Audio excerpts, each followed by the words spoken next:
நண்பா நண்பிகள், welcome to my channel. இன்னைக்கான அரசியல் களம் எப்படி இருக்குன்னா, தாவேக்காவும் தளபதியும் பத்தி பேசினா தமிழ்நாட்டில் ஒரு இன்ச்சு கூட அரசியல் களம் நகராது போல. எதுக்கு கட்சி ஆரம்பிச்சுனே தெரியாம எந்த மேடைக்கு போனாலும் தளபதியும் தாவேக்காவும் பார்த்து கதறிட்டு இருக்காங்க பல பேர். இங்க எதிர்க்கிறோம் நினைச்சு ஒரு சில கட்சிகளும் பல மீடியாக்களும் அண்ணனை இன்ச்சிஞ்சா செதுக்கிட்டு இருக்காங்க.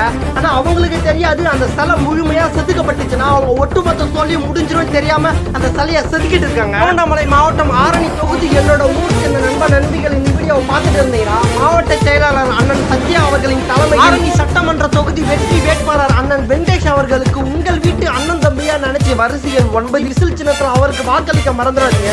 ஒரு வாய்ப்பு கொடுங்க, ஜெயிச்சு வந்து உங்களுக்கான மக்கள் சேவை கண்டிப்பா செய்வார். தமிழ்நாட்டின் நாளைய தீர்ப்பு மக்களாகிய உங்களின் ஓட்டு. உங்கள் ஓட்டு உங்கள் உரிமை. உங்கள் உரிமையை நல்ல தலைவர்களை தேர்ந்தெடுக்க பயன்படுத்துங்க. 23 அன்று மக்களாகிய உங்களின் எதிர்காலத்தை நீங்க தான் தேர்ந்தெடுக்க போறீங்க. உங்களுக்கான மாற்றத்துக்கோசம் விசில் சின்னத்துல வாக்களிக்க மட்டும் மறந்துடாதீங்க. விசில் அடிக்க ரெடியா?